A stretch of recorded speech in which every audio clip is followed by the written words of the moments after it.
this amazing book from the fragments of the Ka-Wan. It's Middle Persian. So what this is the Book of the Giants. This piece that I'm reading to you was released by the Bulletin of the School of Oriental and African Studies in the University of London in 1943. The transcriptions of the original text have been omitted. So, Isaac de Beausobre, or Huguenot, author of one of the best books ever written on Manichaeism, the critique of Manichae and Manichaeism, Amsterdam, 1734 to 1739, was the one to make the only sound suggestions on the sources used by Mani for the compilation of his Book of the Giants, the Book of Enoch, and then I can't read Greek, but which Kenan, a great-grandson of Noah, discovered lying in a field. The latter work has been identified by Alfaric with a book whose contents are briefly indicated in the Decretum Galasianum. So, this is called Liber de Ogia, the Book of the Ogres, the Book of the Giants, and the Book of Ogia. The Book of Enoch, which is composed in the Hebrew language in the 2nd century, only an Ethiopic version, a few Greek fragments, and some excerpts made by the Byzantine chronographer Georgius Syncellus survive. Mani, who could hardly read the Hebrew, must have used an Aramaic edition. Okay, so this is all the history of how they wrote the book, how they gathered these texts. So we won't go into that too far. It's pretty boring, but I'm going to try and cut to the actual text itself. So remember that we're talking about the story of the fallen angels and their giant sons. So this is part of the story. Okay, so I'm just going to cut in with, the problem is that this piece is not completely finished as much as the Book of Enoch is finished, so we'll put it all together at the end. So, the Book of Enoch did not square with Mani's convictions that no evil could come from good. Therefore he had transformed them into demons, namely those demons that when the world was being constructed had been imprisoned in the skies under the supervision of the Rex Honoris, or the King of Honor. They rebelled and were recaptured, but 200 of them escaped to the earth. Mani also used the term Ephiropot, preserved in Coptic.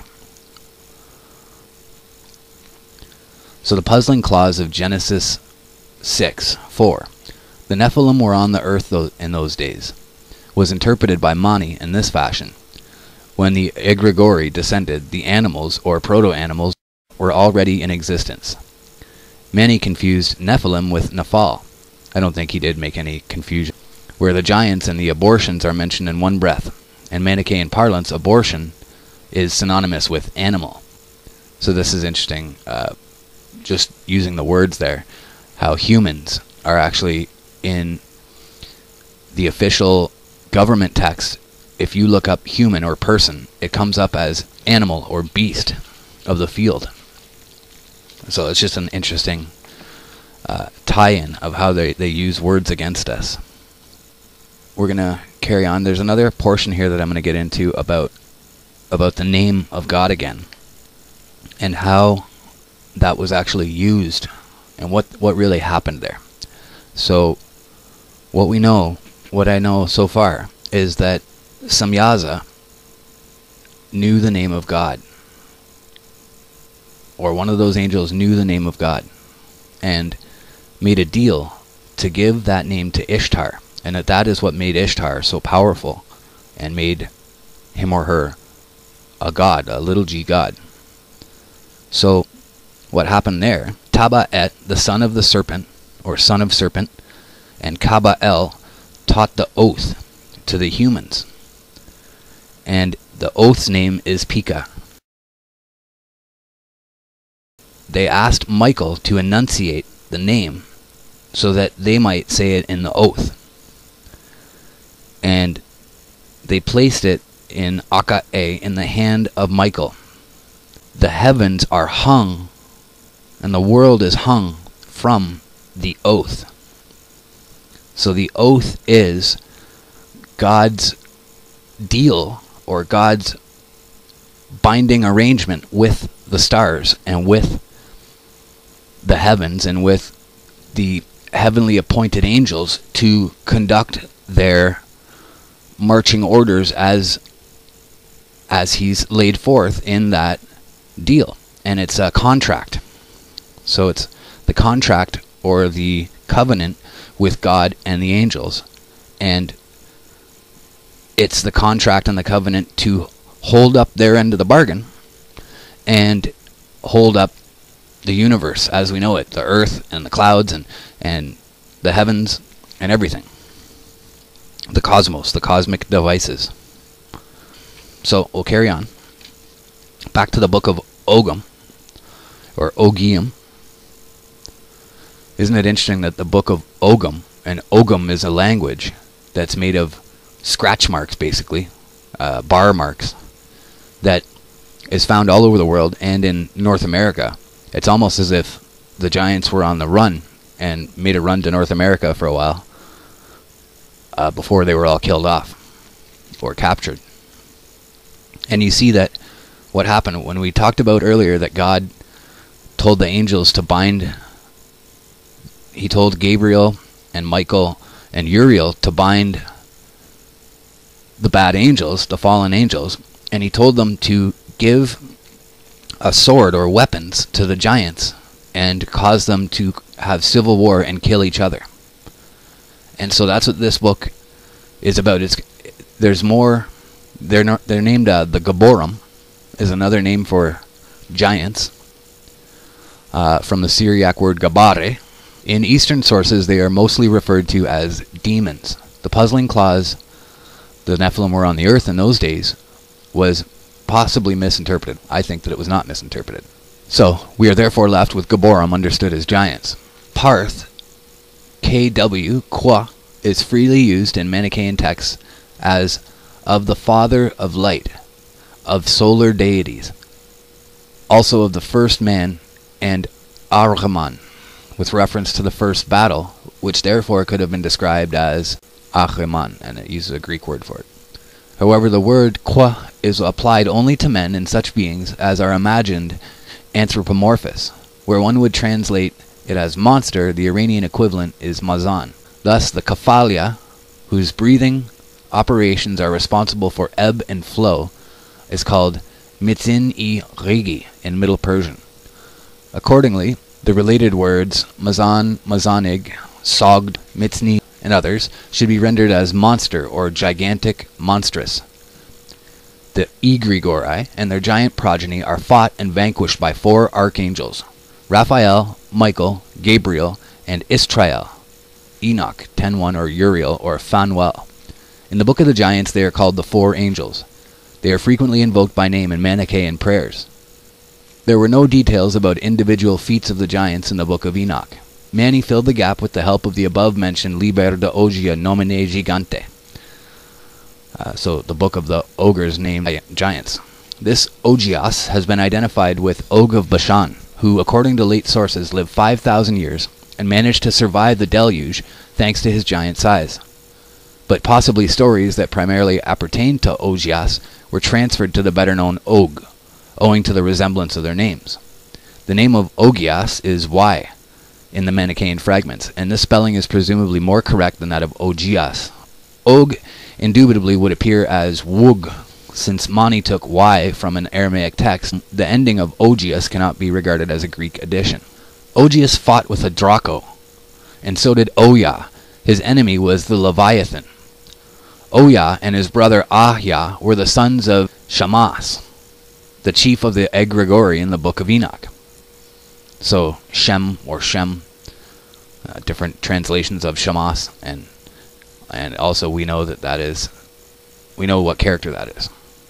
In the Persian edition of the Ka-Wan, Oya and Haya are translated as Sam and Nariman, but the original names are kept in one passage. The translator did well to choose Sam Kersasp, both with regard to Ogia's longevity.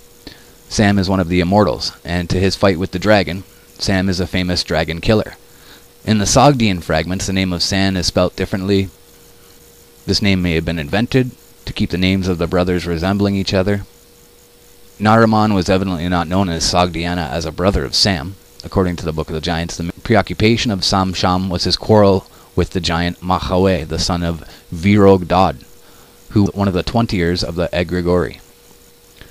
The Book of the Giants was published in not less than 6 or 7 languages. From the original Syriac, the Greek and Middle Persian versions were made.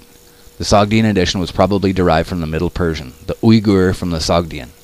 There is no trace of a Parthian text. The book may have existed in Coptic. Fragments of the Ka-Wan, Middle Persian. So remember, we're telling the story of Og and of the giants. A hard arrow bow, he that Sam said, blessed be, had he seen this, he would not have died. Then Shamazad said to Sam, his son, all that Mahawe has done is spoilt. Thereupon he said, son and Sam, we are left here until forever and ever, like those that are in the fiery hell, as my father Vir-Og-dad was. Then Shamazad says, it is true what he says. He says one of thousands for one of thousands. Sam thereupon began, and Mahawai too, in many places, until to that place he might escape, and something Vir-Og-dad. Hobabis robbed Ar of Noxtag, his wife. Thereupon the giants began to kill each other, and to abduct their wives. The creatures too began to kill each other. Sam before the sun, one hand in the air, the other, whatever he obtained to his brother, was imprisoned, over Toxtag. So, what he's saying there is that the 4 angels, in whatever means, however they did it, were able to make Hobabis sleep with Ar's wife. Okay, and it carries on about Mani's understanding of the Giborim and their understanding of how these texts were moved through the area and how the words give away where they came from. So I'll read this little bit here. In their journey across Central Asia, the stories of the Book of the Giants were influenced by local traditions. Thus, the translation of Oya as Sam and its train, the introduction of myth appertaining to that Iranian hero. This explains the immortality of Sam according to text.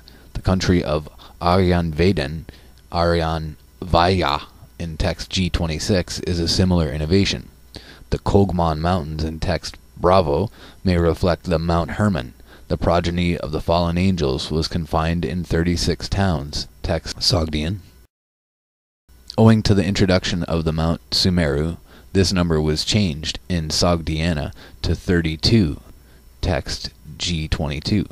The heaven of Indra is situated before the 4 peaks of the Meru and consists of 32 cities of Devas, or Devas.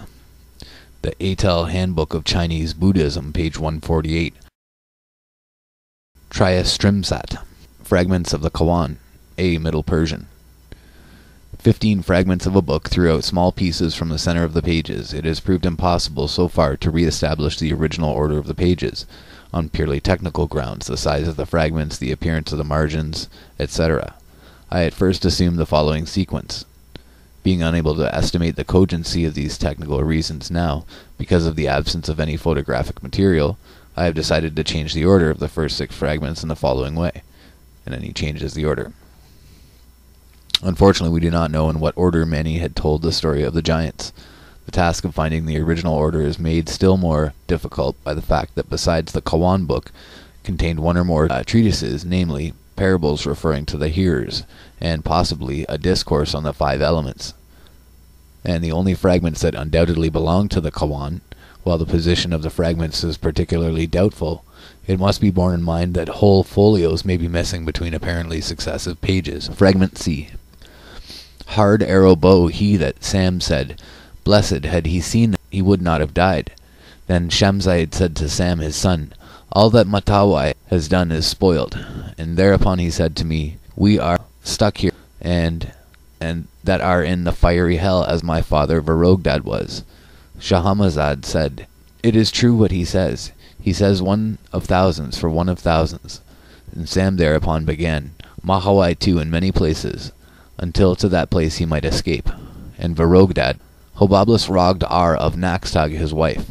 Thereupon the giants began to kill each other, and to abduct their wives. The creatures too began to kill each other. and Sam before the sun, one hand in the air, the other pointed towards the ground perhaps.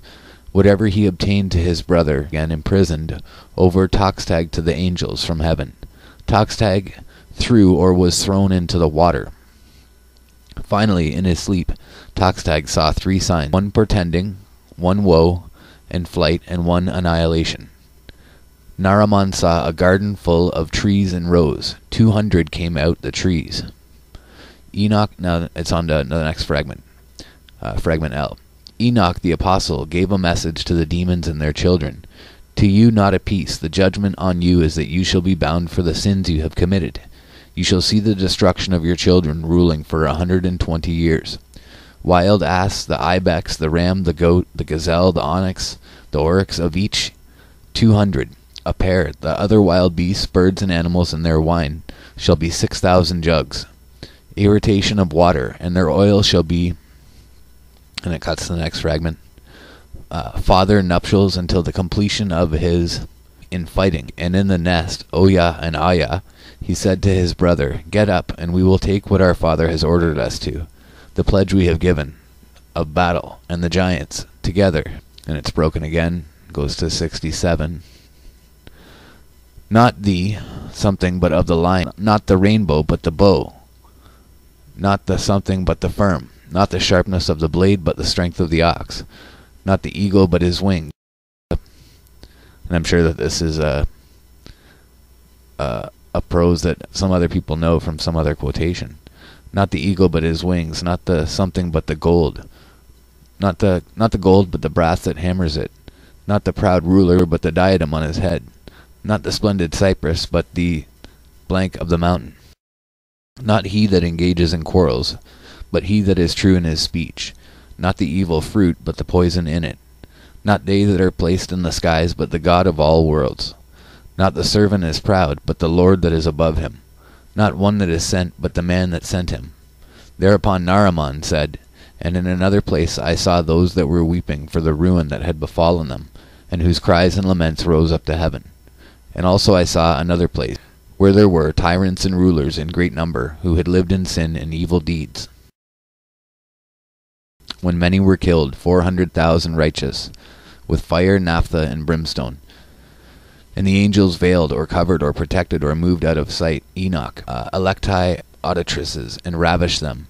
They chose beautiful women, and demanded them in marriage, and sordid deeds, and all carried off severally. They were subjected to tasks and services. And they, from each city, and were ordered to serve the Manichaeans, were directed to prepare the Cushians to sweep and water the Persians, to the slaying the righteous, the good deeds, the elements, the crown, the diadem, the garland, the garment of light, the 7 demons like a blacksmith, who binds, or shuts, fastens, and looses, or opens or detaches, who from the seeds of something and serves the king, and offends when weeping with mercy the hand the pious gave, presents some buried idols. The Jews did good and evil, some make their God half demon, half God, killing the 7 demons. The eye, the various colors that buy and bile, if blank again, from the 5 elements, as if it were a means not to die, they fill themselves with food and drink. Their garment is this corpse and not firm, its ground is not firm, like someone imprisoned in this corpse, in bones, nerves, flesh, veins, and skin, and entered herself into it. Then he cries out over sun and moon, the just gods, 2 flames, over the elements, the trees and the animals.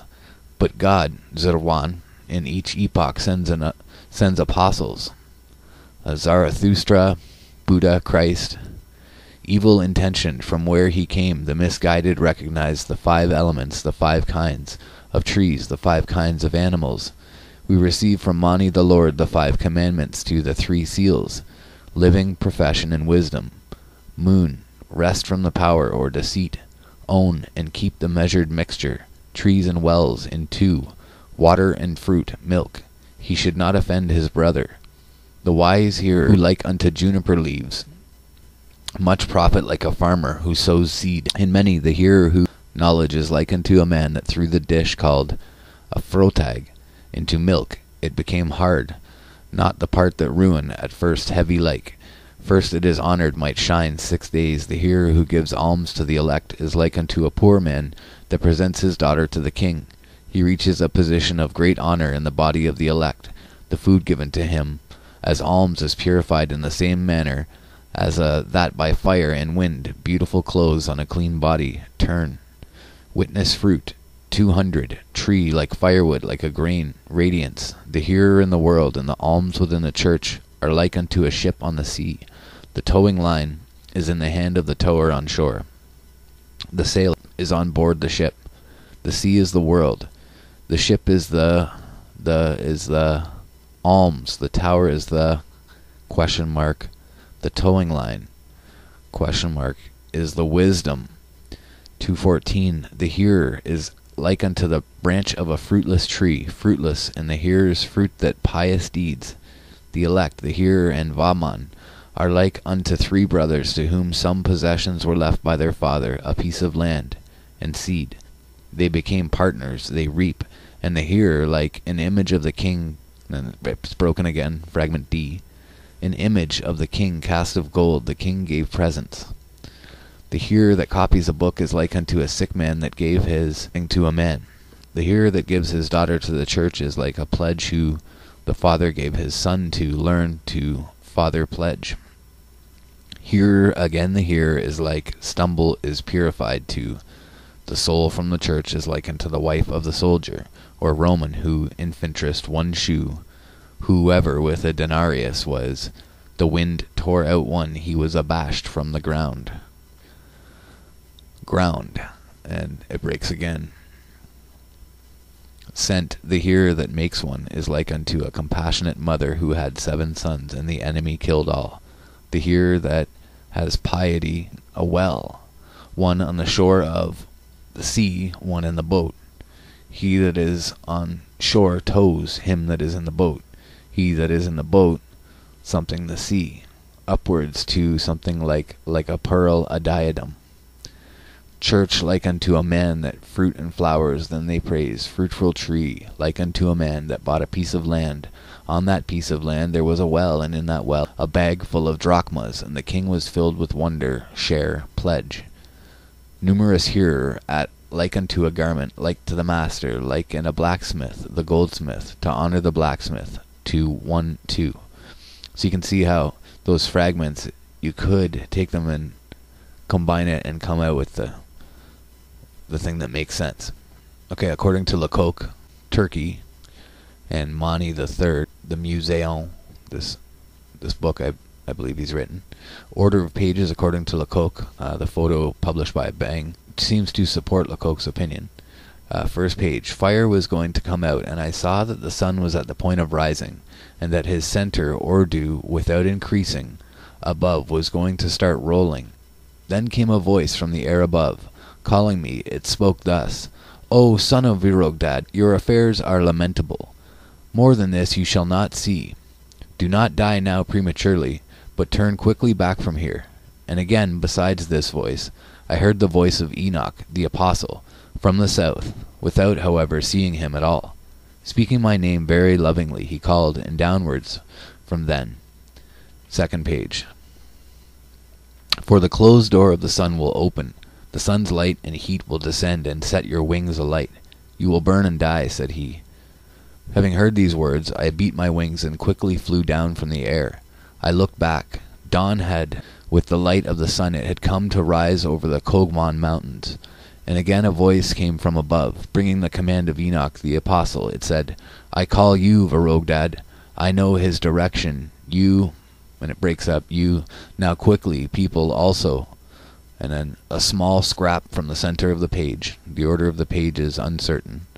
I shall see thereupon. Now Som the giant was very angry, and laid hands on Manichaean the giant, with the intention, I shall slay and kill you.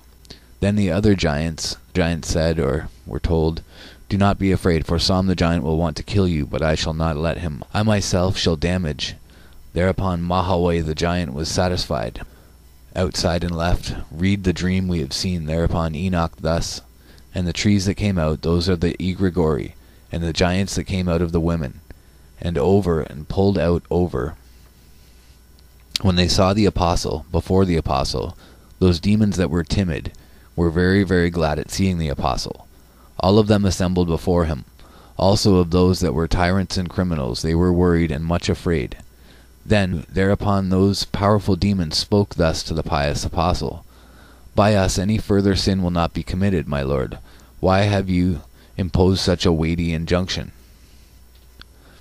And we can see that this lines up with the Book of Enoch and other texts. 6 fragmentary columns from the middle of the page. Poverty, those who harass the happiness of the righteous, on that account they shall fall into eternal ruin and distress, into that fire, the mother of all conflagrations, and the foundation of all ruined tyrants.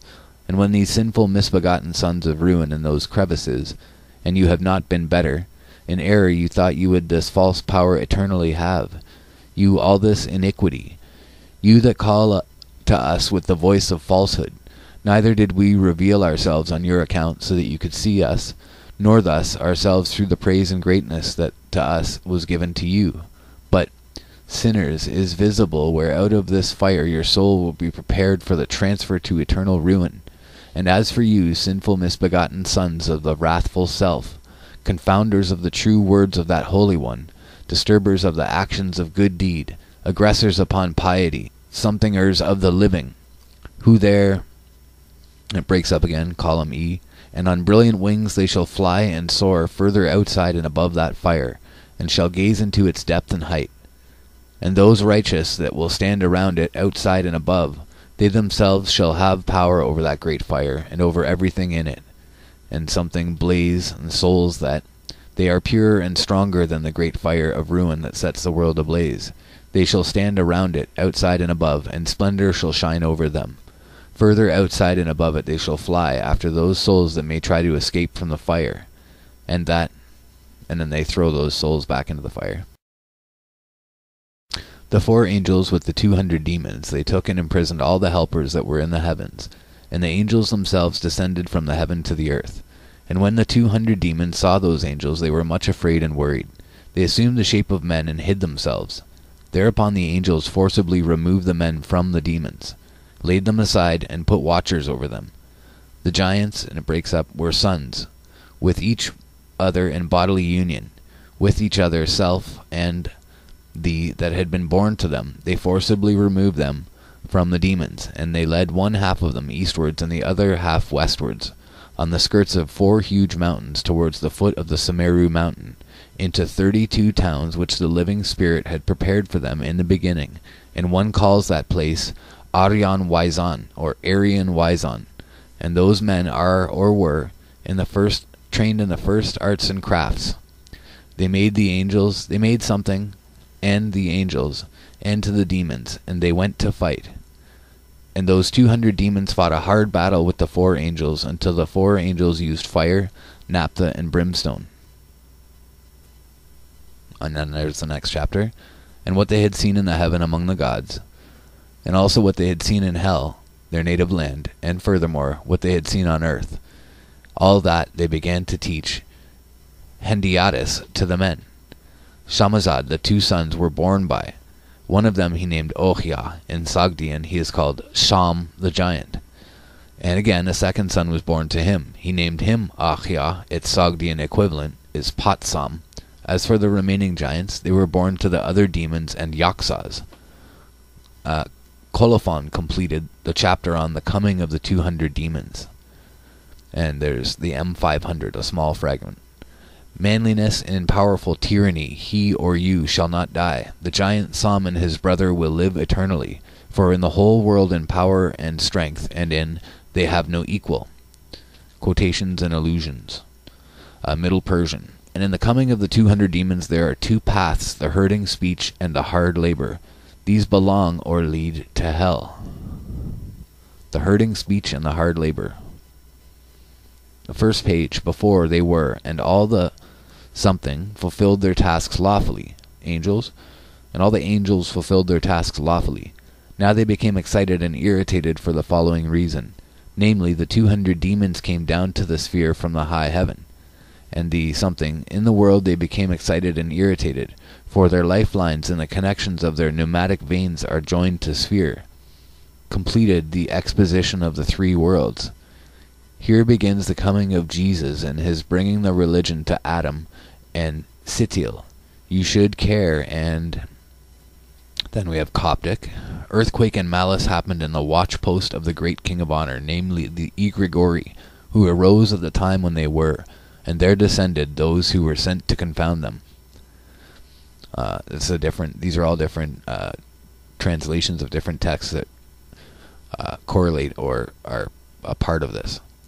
Now attend and behold how the great king of honor, who is Evoya, is in the third heaven. He is with the wrath and a rebellion, when malice and wrath arose in his camp, namely the Igregori of heaven, who in his watch district rebelled and descended to the earth. They did all deeds of malice. They revealed the arts in the world, and the mysteries of heaven to the men. Rebellion and ruin came about on the earth. Then, and Parthian, fragment of a treatise entitled Reding Wefers, commentary on Mani's opus, Ardahang, and the story about the great fire, like unto the way in which the fire, with powerful wrath, swallows this world and enjoys it, like unto the way in which this fire, that is in the body, swallows the exterior fire that is in fruit and food, and enjoys it. Again, like unto the story in which two brothers who found a treasure, and a pursuer lacerated each other, and they died, like unto the fight in which Oya and Raphael lacerated each other, and they vanished, like unto the story in which a lion cub, a calf in a wood or on a meadow, and a fox lacerated each other, and they vanished or died. Thus the great fire swallows both of the fires. Then another copy of this text is Arabic from Middle Persian, Al-Gadanfar. In Sakau's edition of Biruni's, the Book of the Giants, by Mani of Babylon, is filled with stories about these antediluvian giants, amongst whom Som and Nariman. On account of the malice and rebellion that had arisen in the watchpost of the great king of honor, namely the Igregori, from whom the heavens had descended to the earth, on their account the four angels received their orders. They bound the Igregori with eternal fetters in the prison of the dark. Their sons were destroyed upon the earth. Coptic again, Manic Psalm Book. The righteous who were burnt in the fire they endured, this multitude that were wiped out, 4,000. Enoch also, the sage, the transgressors being evil, 400,000 righteous, the years of Enoch. Before the Igregori rebelled and descended from heaven, a prison had been built for them in the depth of the earth beneath the mountains. Before the sons of the giants were born who knew not righteousness and piety among themselves, 36 towns had been prepared and erected, so that the sons of the giants should live in them, that they came to beget who live 1,000 years. Mirror image, this is order of pages unknown, Parthian.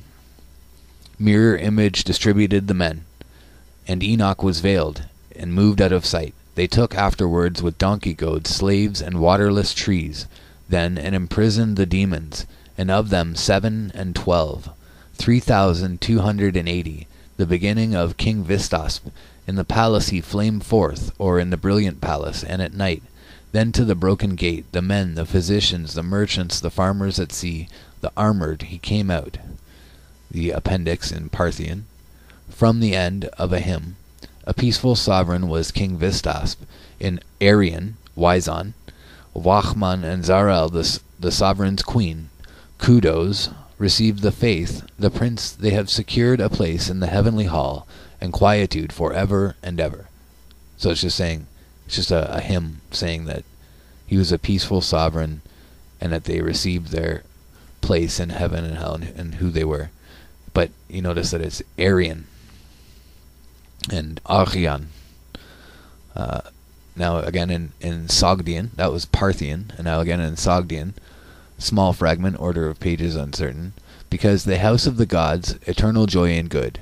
For so it is said at that time that Yima was in the world, and at the time of the new moon, the blessed denizens of the world all assembled, they offered 5 garlands in homage, and Yima accepted those garlands, and those that, and great kingship was his, and on them, and acclamations, and from that pious he placed the garlands on his head, the denizens of the world. You see that the translations are extremely rough. Summary of the Book of the Giants.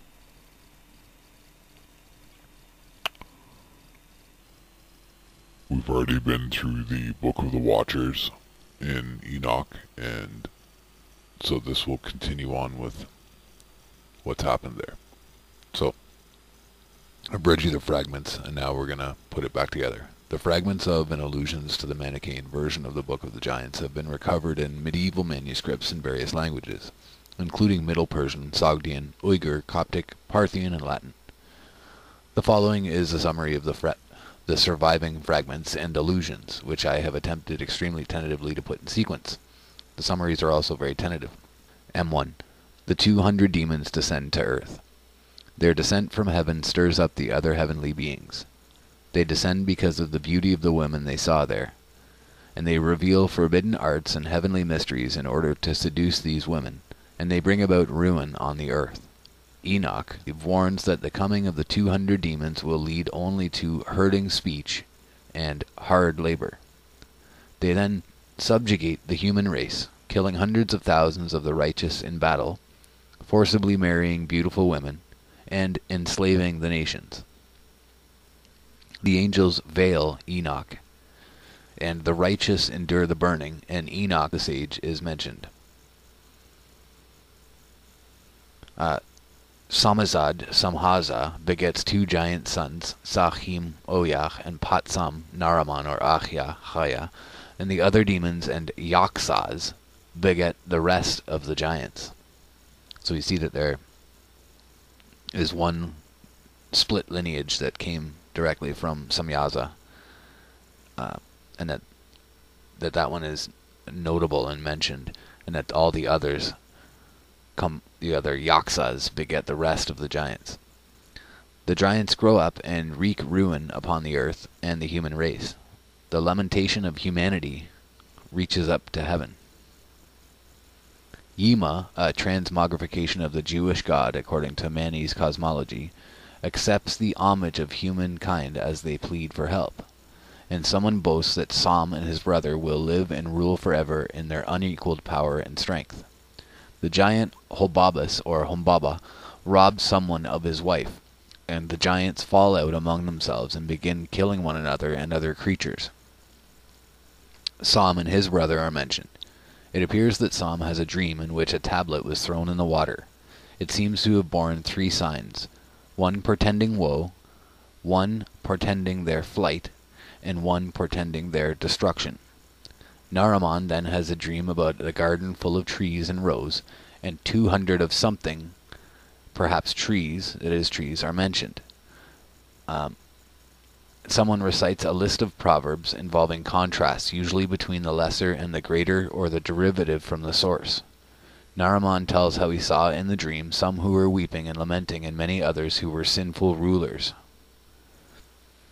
The giant Mahoe, son of Vir-Og-dad, Barakel, of 1 Enoch 6:7, hears a cautioning voice as he flies along at sunrise, and he is guided to safety by Enoch the apostle and the heavenly voice, which warn him to descend before the sun sets his wings on fire, shades of Icarus. He lands, and the voice leads him to Enoch. And fragment M15. Enoch interprets this dream, indicating that the trees represented the egregori, the watchers, and also mentioning the giants who were born of women, something the trees are pulled out of.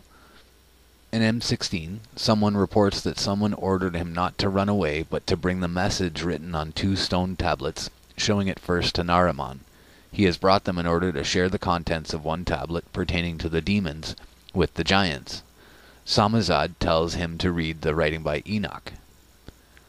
Enoch the apostle gives a message of judgment to the demons and their children, telling them that they will have no peace and that they will see the destruction of their children. He refers to the giants ruling for 120 years, and then he predicts either an era of earthly fecundity, presumably after the flood, or else the flood itself, and he's predicting the flood itself. Sam exhorts the other giants to cheer up and eat, but they are too sorrowful to eat and instead fall asleep.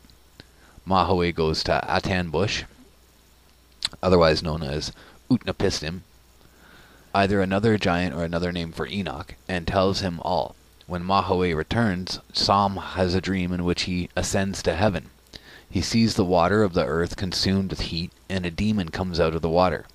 Some beings the protecting spirits are invisible, but he sees the heavenly rulers. Then M19, Samazad and Mahaway have a conversation. So remember that Samazad is Samyaza. Mahaway mentions his father, Vir-Og-dad.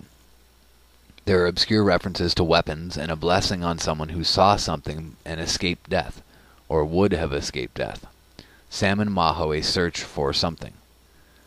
Someone gives satisfactory assurance to Mahaway that he will be protected from Sam, but nevertheless Sam and Mahaway fall out and begin to fight. The wicked demons are glad to see the apostle Enoch and assemble timidly before him. Apparently they promise to reform their ways and they ask for mercy. The wicked demons are glad to see the apostle Enoch and assemble timidly before him. Enoch warns the demons that they will be taken from a fire to face eternal damnation, despite their belief that they would never lose their misused power. He also addresses their sinful misbegotten sons, the giants, and describes how the righteous will fly over the fire of damnation and gloat over the souls inside it. And guard that they stay in there, I would add. M23, they, presumably the demons, take some heavenly helpers hostage. As a result, the angels descend from heaven, terrifying the 200 demons, who take human form and hide among human beings. The angels separate out the human beings and set a watch over them. They seize the giants from the demons and lead them, the children of the giants, to safety in 32 distant towns prepared for them by the living spirit at Aryan Weezan, the traditional homeland of the Indo-Iranians, in the vicinity of the sacred Mount Sumeru and other mountains. These people originated the arts and crafts. The 200 demons fight a massive and fiery battle with the 4 angels. M24, a Tanbush does battle, accompanied by watchers and giants, and 3 of the giants are killed. An angel and others are also killed. Oya and Haya resolve to keep their promise to do battle, and they boast of their prowess. 4 angels, by divine command, bind the egregore with everlasting chains in a dark prison, and annihilate their children. Even before the rebellion of the egregore, this prison had been built for them under the mountains.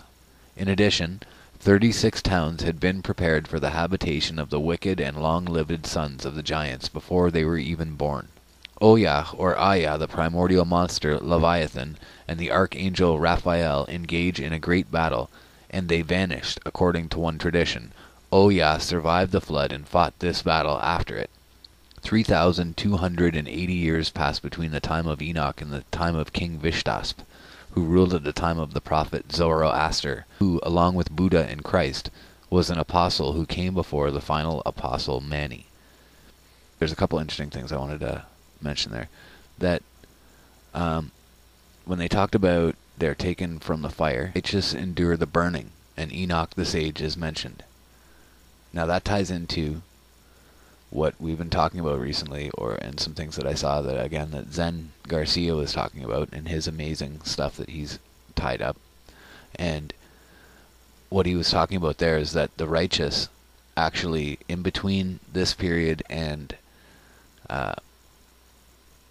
Christ coming back to earth, or coming to earth for the first time, the first appearance of the Savior, that the righteous had to endure that time period in hell, because they had no Savior to come down and take them from Sheol. And that is what happens in the Chronicles of Longinus. And so go and check out that work. I've posted it. It's part of this playlist. It's been part of the playlist that this will be part of.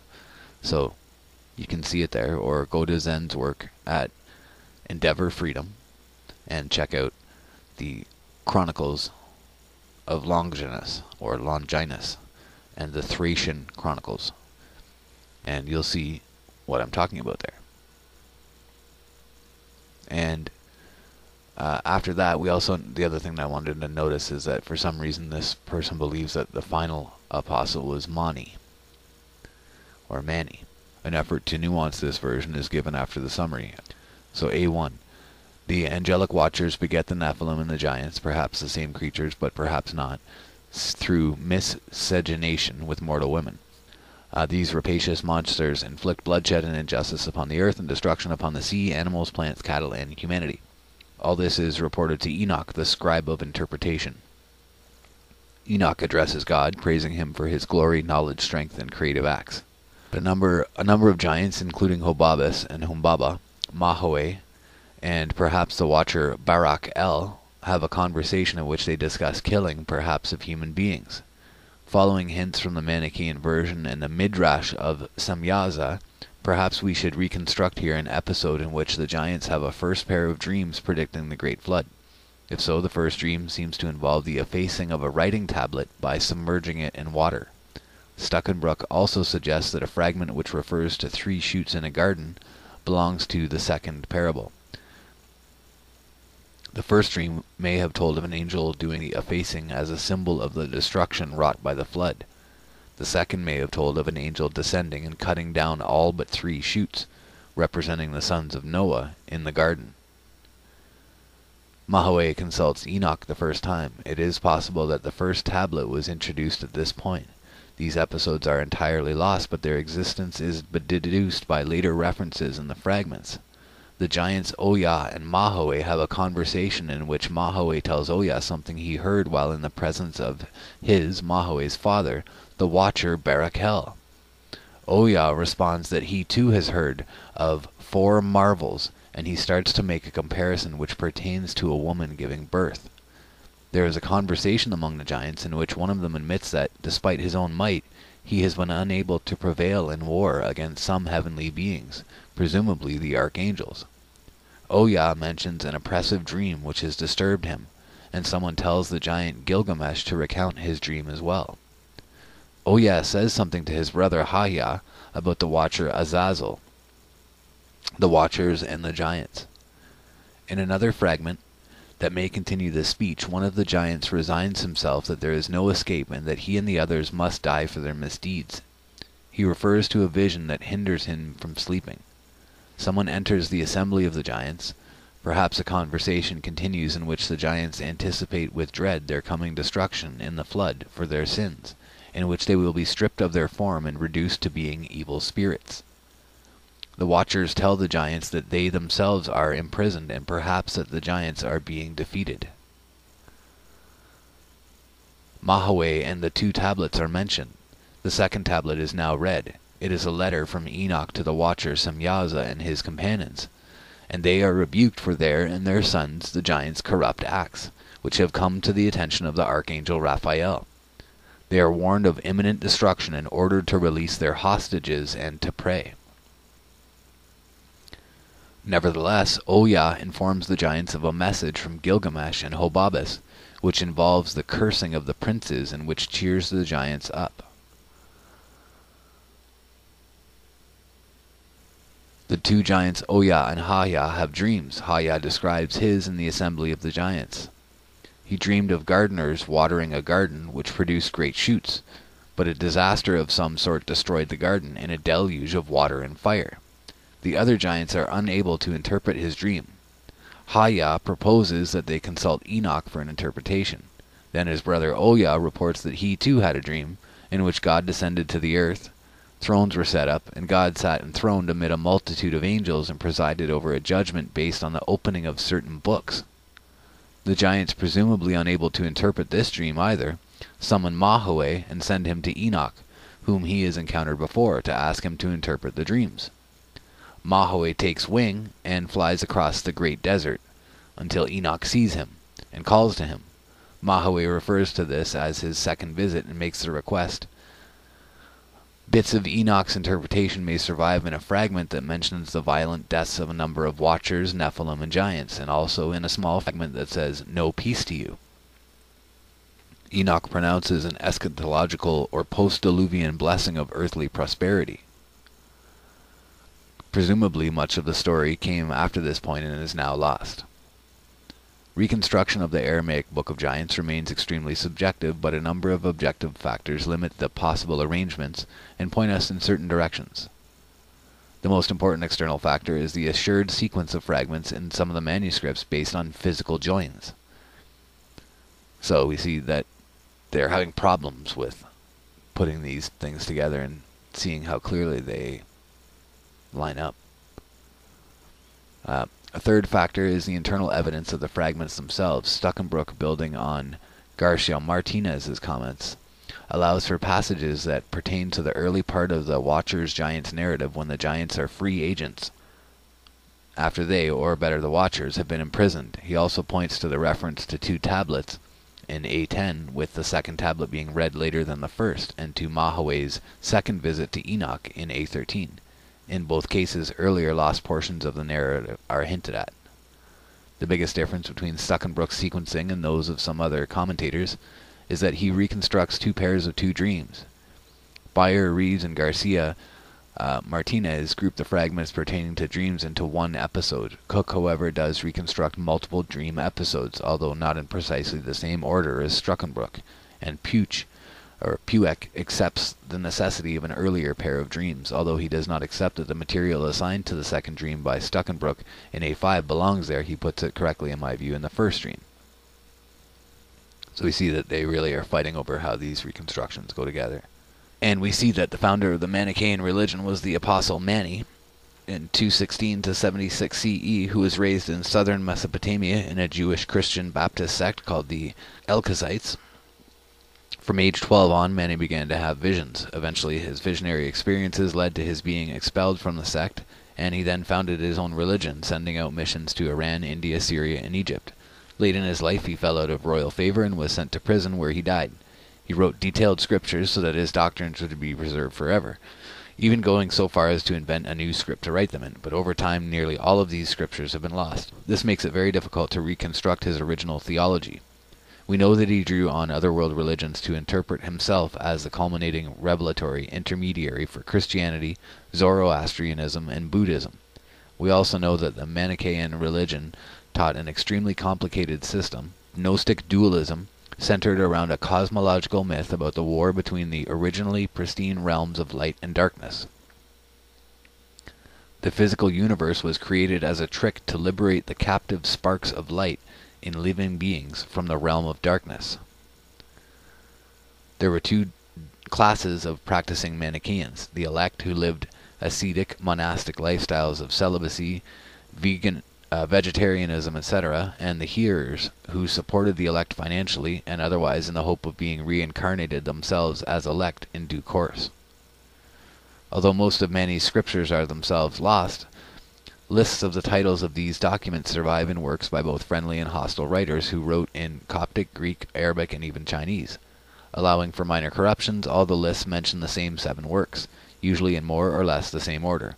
These are the Gospel, the Treasure of Life, the Pragmatia, the Treatise, the Book of Mysteries, the Book of Giants, the Epistles, and the Psalms. For our immediate purposes, the only one of interest is the Book of Giants, a work apparently composed in Syriac, an Eastern dialect of Aramaic, and the book was entirely lost until the 20th century, but scant references to it survived in Latin, Greek, and Arabic, indicating that it involved battles of the ancient giants. Then, about a century ago, many highly fragmentary Manichaean works written in Central Asian languages were recovered archaeologically at Turfan in China, and much of the find remains unpublished even at present. Should we read that again?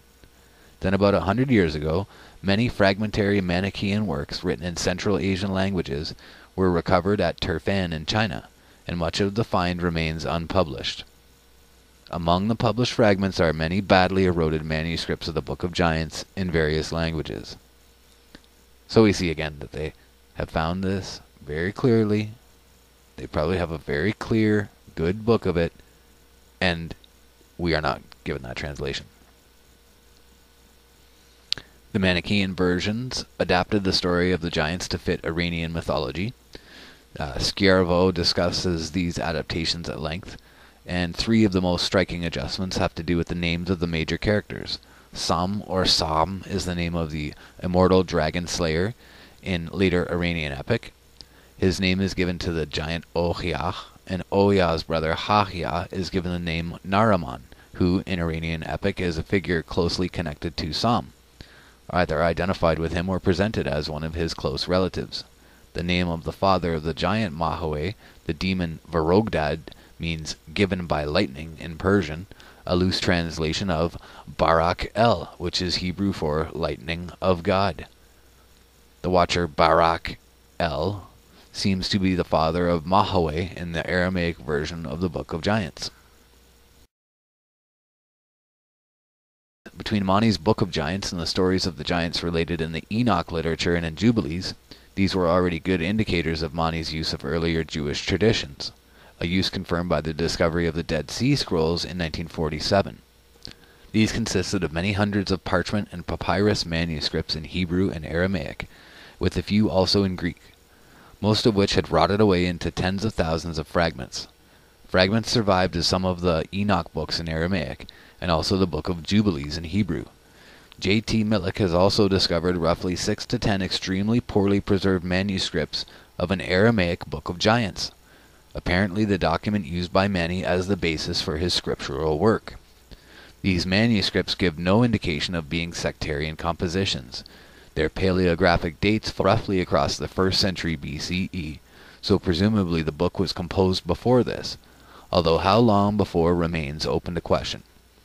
The kernel of the same story appears in the Bible in Genesis 6:1-4, but as with the Book of the Watchers, it remains debatable whether the traditions about the Watchers and Giants are creative expansions of the Genesis passage, or independent transmissions of stories that have been summarized and truncated in Genesis. And then it talks about the Midrash of Samyaza, which Millick has published and translated in his edition of some of the Aramaic fragments of the Book of the Giants. And this work tells how at the time of the corrupt generation of the flood, the angels Samyaza and Azazel make a bet with God that if they were to descend from heaven to earth, they would be able to resist the lure of the evil inclination. But after descending, they promptly lose the bet. They notice the beauty of mortal women and cannot restrain themselves from becoming sexually involved with them. Soon they find themselves revealing heavenly secrets to their mortal wives. Samyaza begets sons named Haya and Ahaya. The angel Metatron, another name for the deified Enoch in the Hekalat traditions, sends them a warning of the coming flood. Haya and Ahaya each have a prognostic dream. In the first, an angel descends from heaven and scrapes an enormous stone tablet with writing on it, which was spread across the whole world until only 4 words remain. In the second, there is a garden full of trees and gems, but an angel descends and cuts down everything but one tree with 3 branches. Both dreams predict the coming of the flood and the destructions of all human beings, except Noah and his 3 sons. The giants are then killed in the flood, but are consoled by the fact that mortals will use their names in incantations, and thus their fame will never cease. Samyaza repents and suspends himself upside down between heaven and earth. Azazel refuses to repent and becomes a demon who entices men to corrupt deeds and who bears the sins of Israel on the Day of Atonement. Leviticus 16:7-10. The numerous and striking parallels with the Book of Giants are obvious. Although there is only one pair of dreams in the Midrash of Samyaza, Stuckenbrook argues that the original Book of Giants had 2 sets, and that this may well be true also of the Manichaean version. Moving now from history of transmission to background influences, we should note that the Aramaic Book of Giants draws on ancient Near Eastern myth rather. Anyways, it gets into the Epic of Gilgamesh and Enkidu. And we see that was just completely clear what has happened there. Moving now from history of transmission to background influences, the Aramaic Book of Giants draws on ancient Near Eastern myth rather as the Manichaean version draws on Iranian. 2 of the evil giants in the Aramaic version are named Gilgamesh and Hobabus. Gilgamesh is an epic figure in Sumerian and Akkadian literature, best known from the Epic of Gilgamesh, a work whose importance in ancient Mesopotamia was comparable to that of the Homeric epics in ancient Greece. According to the epic, Gilgamesh, a huge, semi-divine man, has many adventures with his friend, the wild man Enkidu. One of these is the slaying of the monster Humbaba in the cedar forest, but Enkidu dies tragically, and Gilgamesh sets out to discover the secret of immortality in order to avoid his friend's fate. He meets Utnapishtim, the Babylonian version of Noah, the only man to survive the flood. Unlike Noah, Utnapishtim was made immortal by the gods. Nevertheless, Gilgamesh fails in his quest, eventually dying and leaving only his heroic fame behind him. The giants Gilgamesh and Hobabus are reflexes of the Gilgamesh and Humbaba Huwawa of the Gilgamesh epic. Likewise, a Sogdian text of the Manichaean version refers to Atanbush, who is either another giant or Enoch under another name. Enoch also survived the flood and was made immortal. Atanbush is clearly a reflex of Utnapishtim, and we may assume that he appeared also in some lost passage or passages in the Aramaic Book of Giants. So now, knowing this more clearly, we can see that that's not what happened. It's just that they simply gave their name to that person. That's the name that in their culture that they had given to that person, when really it was two cultures on the opposite, or not even necessarily on the opposite, but on just in different places looking at the same person and calling him a different name. But really, and then retelling the story, and you can see how it's kind of a case of the broken telephone, where when he's speaking to one culture that has one language, that entity is given a name in their language, but to another culture he's given another name. And so you see that it's the same story, and then there's just a bit of broken telephone in the way that the story is told. Just the fact that they have different names, we can actually correlate and see that those names really are the same name, and they're the same person over and over. Like Samyaza and Gilgamesh and Utnapishtim, that these are really, they're the same people, just with a different name to a different culture.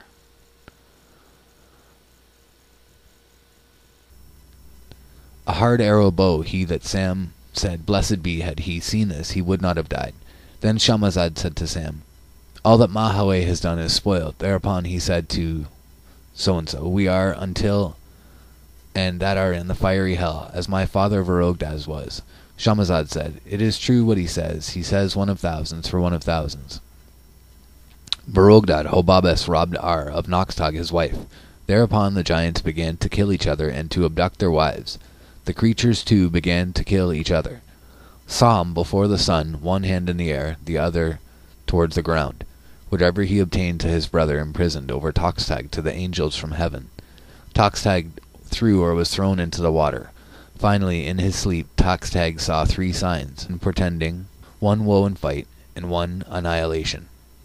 Naraman saw a garden full of trees in rows. 200 came out of the trees. So because it's so broken up, we really lose the effect and the power of the parable. It makes one wonder if it's not been broken up somewhat on purpose. It's very difficult to piece this together properly.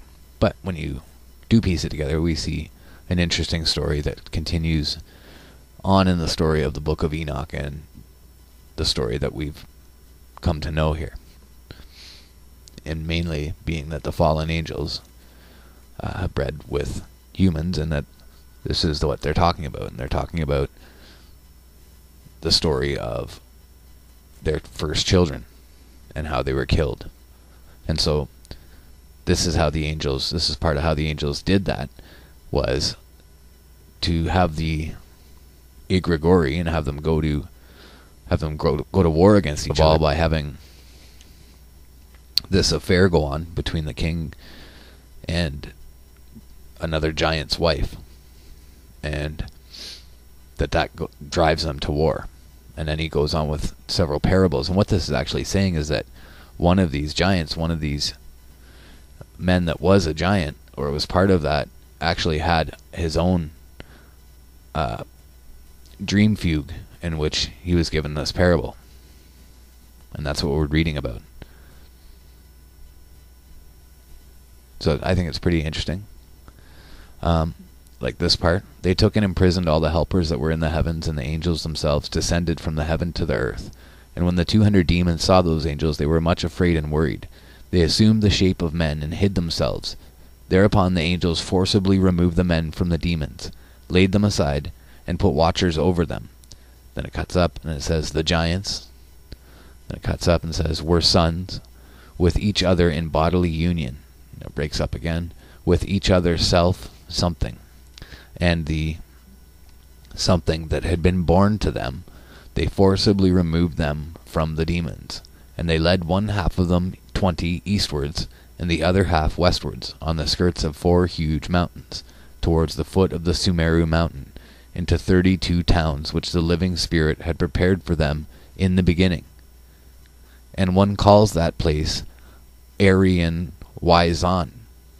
And those men are trained, or were, or knowledgeable in the first arts and crafts. They made something, the angels, and to the demons they went to fight. And those 200 demons fought a hard battle with the 4 angels, until the angels used fire, naphtha, and brimstone. And that's where it breaks up again. Very interesting stuff there.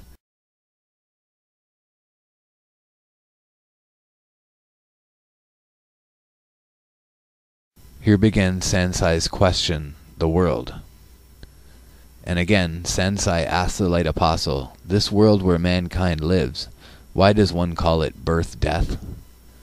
And what they had seen, and the answer carries on, and what they had seen in the heavens among the gods, and also what they had seen in hell, their native land, and furthermore what they had seen on earth, and all that they began to teach to the men. To Shamazad, to Sachmizad, 2 sons were born by. One of them he named Oya in Sogdian. He is called Som the Giant.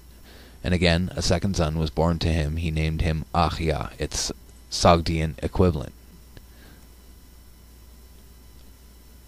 And again, a second son was born to him. He named him Aya. Its Sogdian equivalent is Patsam. As for the remaining giants, they were born to the other demons and Yaksas.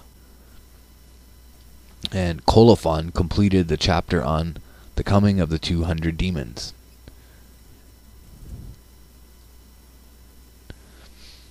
And it carries on in Sogdian. Manliness and powerful tyranny, he or you shall not die. The giant Som and his brother will live eternally, for in the whole world in power and strength. So it's like a hymn or a praise to the giant Som, saying that he's all-powerful and that he shall not die. They didn't believe he could die. And then it carries on quotations and allusions in Middle Persian. And in the coming of the 200 demons there are 2 paths, the hurting speech and the hard labor. These belong to, or lead to, hell. Now attend and behold how the great King of Honor, who is Oya, is in the 3rd heaven. He is something with the wrath, and something in a rebellion. When malice and wrath arose in his camp, namely the egregori of heaven, who in his watch district rebelled and descended to the earth. They did all deeds of malice. They revealed the arts in the world and the mysteries of heaven to the men. Rebellion and ruin then came about on the earth. That's in Coptic. Then in Parthian, a fragment of a treatise entitled Redding Wifers, commentary on Mani's opus, and the story about the great fire, like unto the way in which the fire with powerful wrath swallows this world and enjoys it, like unto the way in which this fire that is in the body swallows the exterior fire that is in fruit and food enjoys it. Again, like unto the story in which 2 brothers who found a treasure and a pursuer lacerated each other, and they died.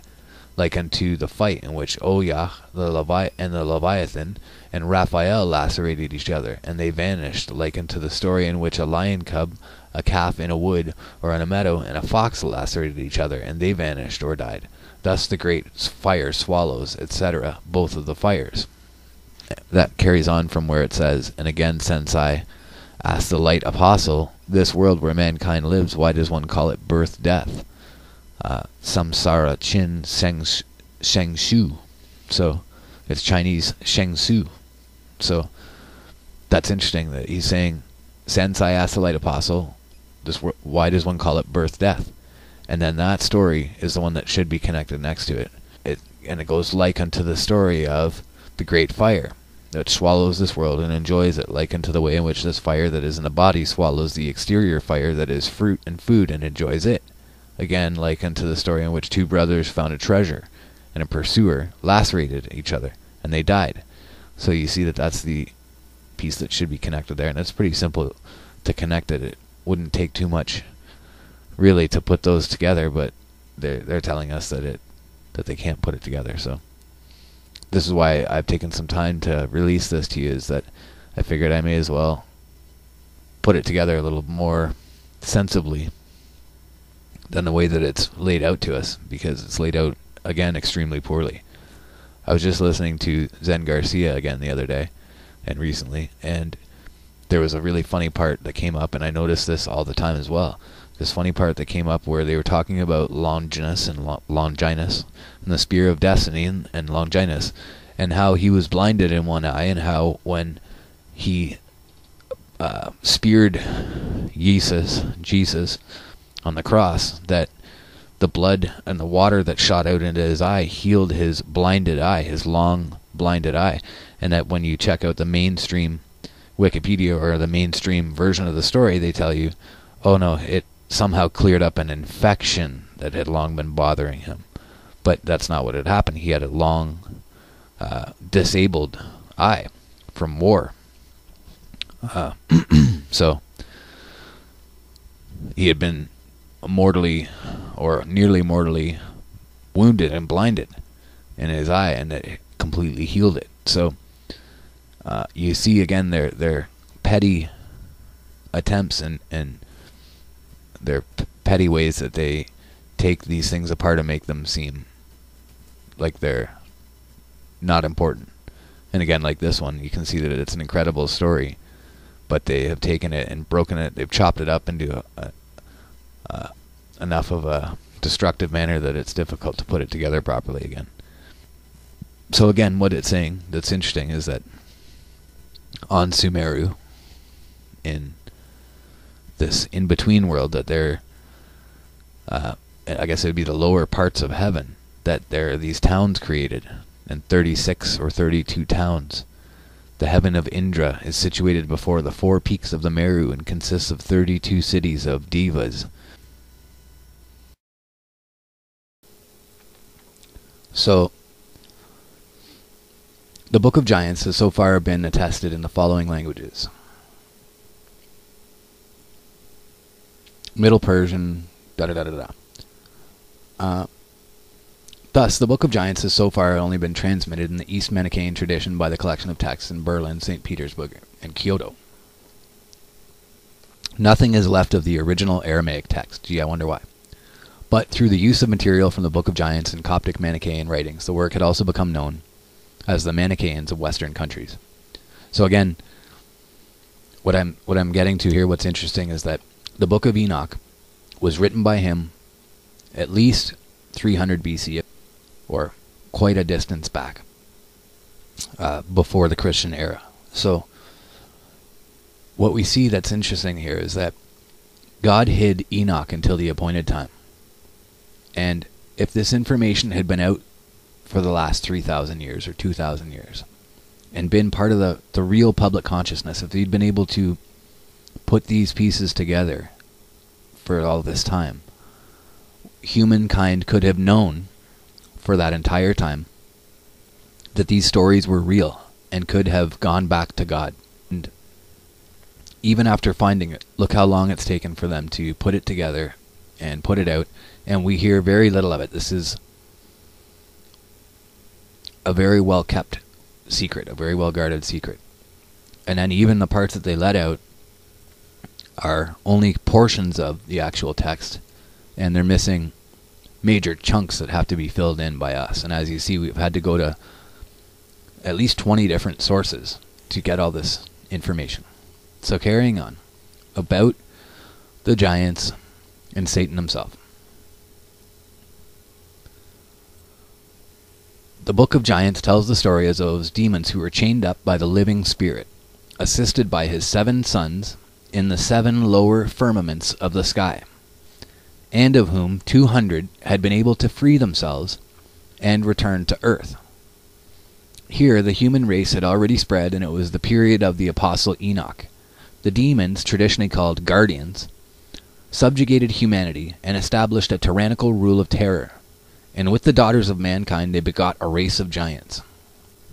The extant fragments mention one of the leaders of the demons, Sach-Mizad, Middle Persian, and then you see SXMYZ, which is Samyaza, and Shmoizid.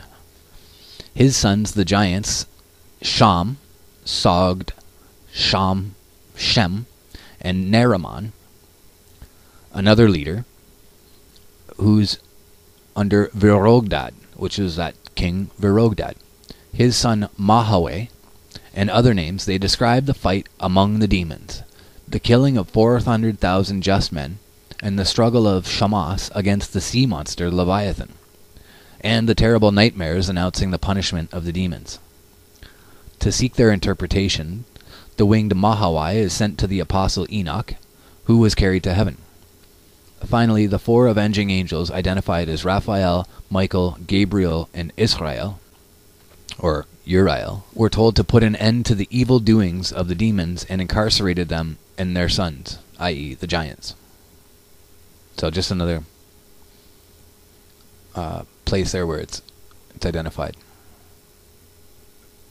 The Qumran fragments of the Enoch book also resemble the Manichaean Book of Giants because they consider figures of the Mesopotamian Gilgamesh epic as giants. And this is from Milik's theory. Despite the names of Sam and Nariman, known from the Iranian epic tradition, the story of the giants is not of Iranian origin. Due to Ghazanfar's reference to these figures, Qumran had once assumed the Book of Giants to be of Iranian origin. But the Turfan texts and the Dead Sea Scrolls contradicted this theory. The Iranian names in the Book of Giants in the East Manichaean tradition are translations, not the original. Today, an Iranian influence can at most be assumed. So you see that, again, it is clearly that these beings were all over the earth and had just different names given to them.